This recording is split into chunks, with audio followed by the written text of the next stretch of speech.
నేను యాక్చువల్లీ కర్ణాటక వాడు, but Tamil Nadu, Karnataka, Kerala, Andhra Pradesh 4 state compare చేస్తే మన ఎస్ఎం కృష్ణ వాళ్ళు మళ్ళీ చంద్రబాబు నాయుడు వాళ్ళు ఈ ప్రోగ్రామ్ అరేంజ్ చేశాడు.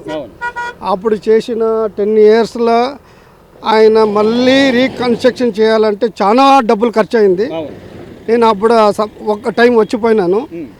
వచ్చి చూసిన తర్వాత రాజధాని ఎట్లా ఉంది అనేసి నేను అప్పుడే చెప్పాను. నేను అర్థం లేకుండా జనాల దగ్గర మాట్లాడి ఏం సుఖం లేదు. ఇప్పుడు ఈ శ్రమాలు కష్టాలు ఆయన చేసినా కూడా ఆయన ఏం తీసుకుని పోడు. ఇది ప్రజల కోసం చేసింది, ప్రజల కోసమని అనుభవిస్తూ ఉంటారు. ఆయన చేసినా కూడా ఒక్కొక్క రోడ్లు కానీ, డ్రైనేజీలు కానీ, పైపుల వర్క్లు కానీ, ఈ అన్ని టెక్నికల్, మళ్ళీ మీడియా వాళ్ళు కానీ, టెక్నికల్ ప్రాజెక్టులు కానీ, మన సత్య సాయిబాబా వాళ్ళ ప్రాజెక్ట్ ఎట్లా ఉందో, నెక్స్ట్ సత్య సాయిబాబా అంటే చంద్రబాబు నాయుడు. నేను చేస్తాను కదా, ఇక్కడ నా పైన ఎందరూ ఛాలెంజ్ చేశారు. నేను చెప్పావు, ఏ వర్క్ స్టార్ట్ చేసినా, ఏం చేసినా ఆయన కళ్ళలో చూస్తాడు, ప్రతి ఒక్కటి చూస్తాడు, ప్రతి ఒక్కటి నిద్రపోతూ ఉండలేదు. మోదీకి నెక్స్ట్ ఈయన చంద్రబాబు నాయుడే. ఆయన ప్రజలు ప్రపంచంలో చూస్తూ ఉన్నాడు, ఆయన స్టేట్ కోసం కష్టపడుతూ ఉన్నాడు. అందరూ కలిసి అందరూ తప్పు చేసిన వాళ్ళు ఎవరు లేకపోతే అందరూ తప్పు చేస్తారు, అది సగం సరుచుకొని పోవాలా. లేదండి, ఇప్పుడు మంచిగానే జరిగింది, అన్ని ఇబ్బంది ఏం లేదు. అన్నట్టుగా జరిగింది. ఇబ్బంది పడితే పోలేకపోతున్నాము.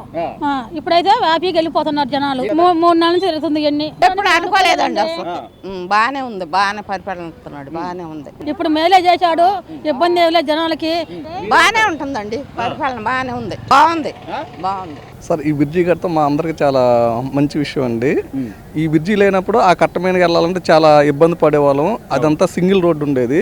ఎదురెదురుగా వచ్చినప్పుడు చాలా ఇబ్బందిగా డ్రైవ్ చేసేవాళ్ళం. పొలాలకు వెళ్ళాలని కానీ, మా పైరుకి వెళ్ళి చూసుకురావాలని చాలా ఇబ్బందిగా ఉండేది. ఈ బ్రిడ్జి కట్టడం వల్ల మేము చాలా హ్యాపీ ఫీల్ అవుతున్నాం. ఇంత త్వరగా ఇది కావడం అనేది ఇంకా చాలా సంతోషిస్తున్నాం సార్. ఈ రోజున ఇక్కడ నుంచి మనం హైకోర్టుకి వెళ్ళాలన్నా, సచివాలయానికి వెళ్ళినా ఒక 20 నిమిషాల్లో వెళ్ళవచ్చు సార్. చాలా హ్యాపీ సార్, చాలా సంతోషం సార్.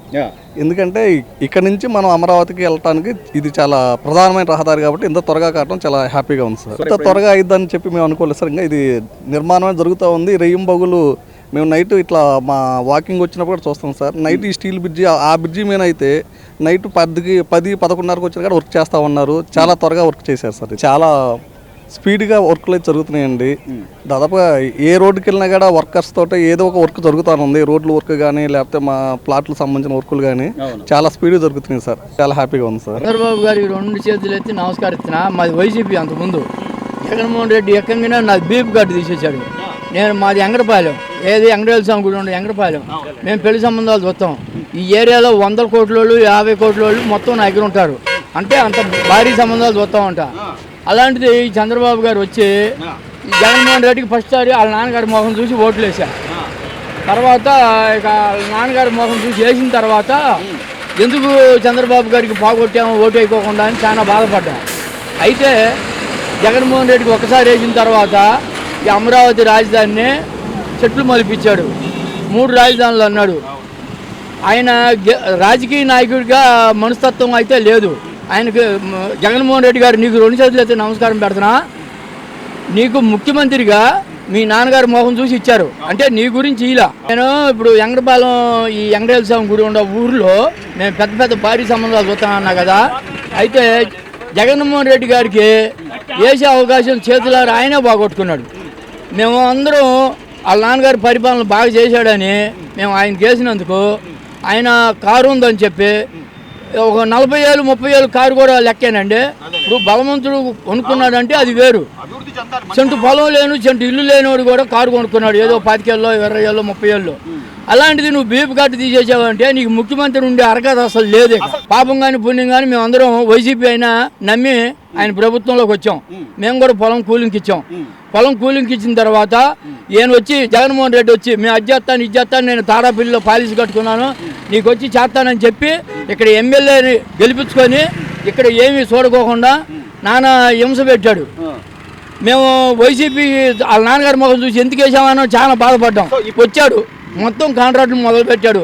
కాలేజీలు కానీ అన్నీ రావాల్సినవి హైదరాబాద్లో లేనివి, ఇండియాలో లేనివి మొత్తం ఇక్కడ ఈ రాజధానిలో పెట్టాడు.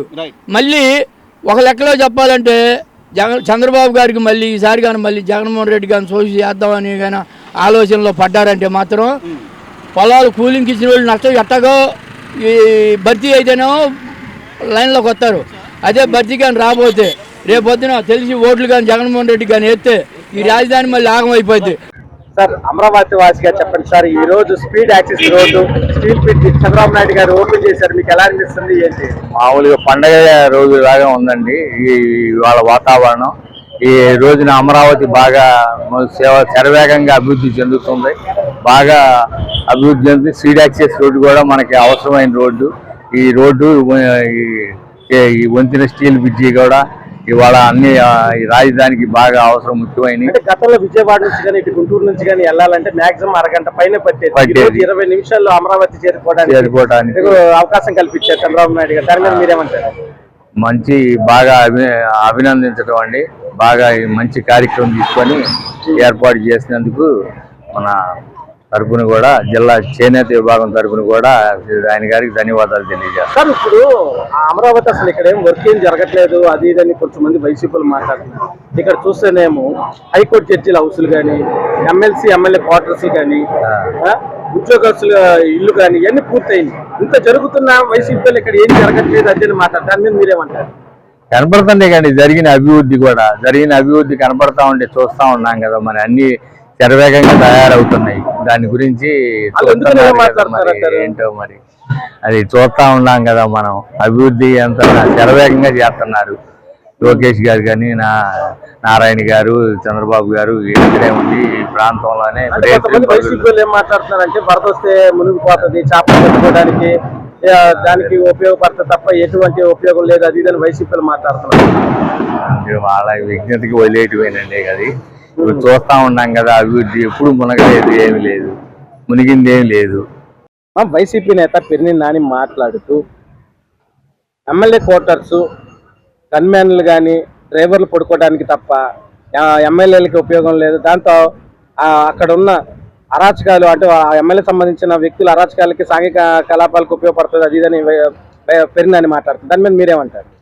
ఇవాళ ఎమ్మెల్యేలకి గౌరవంగా కోటర్స్ కట్టిస్తే ఇవాళ మీరు ఏం మాట్లాడుతున్నారంటే మీ దాంట్లో మీరు ఎట్లాగో అవి కట్టించలేకపోయారు, ఇవ్వలేకపోయారు. ఇవాళ గౌరవంగా ఎమ్మెల్యేలకి క్వార్టర్స్ ఇస్తే ఇవాళ కుక్కలు పడుకుంటున్నాయి, పందులు పడుకుంటున్నాయి, ఒక డ్రైవర్లు వచ్చి వెళ్ళి వాడుకుంటున్నారని మాట్లాడుతున్నావు పెరినాని. నువ్వు మాట్లాడే మాటకి పద్ధతి కాదు అది.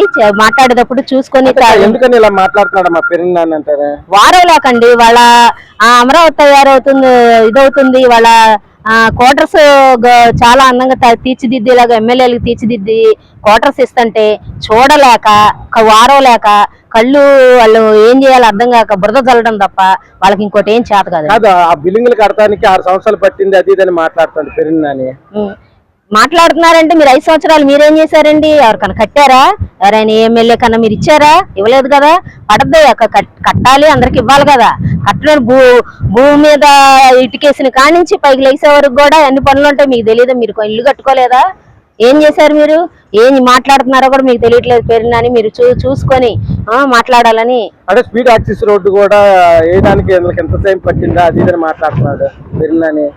మీకు అసలు రోడ్లు వేయడమే చేత కాలేదు కదండి 5 సంవత్సరాలు. ఇప్పుడు రోడ్ల గురించి మీరేం మాట్లాడతారు? మీకు మాట్లాడే అధికారం కూడా లేదు. అంటే ఏదో కొంచెం వేసి దాన్ని హడావిడి చేస్తారు స్పీడ్ యాక్సెస్ రోడ్ అని, మళ్ళీ దానికి ఎంత టైం తీసుకున్నారు అది ఇదని మాట్లాడుతున్నారు. హడావుడే అమరావతి రోడ్లు ఎంత చక్కగా ఉన్నాయి. ఎక్కడ గుంటలో మీరు ఉన్నప్పుడు గుడివాడ రోడ్డు పోంచుకోలేకపోయారు మీరు. ఇవాళ వచ్చి మీరు రోడ్ల గురించి మాట్లాడుతున్నారు. మీరు మాట్లాడే అధికారము అసలు మీకు లేనే లేదు.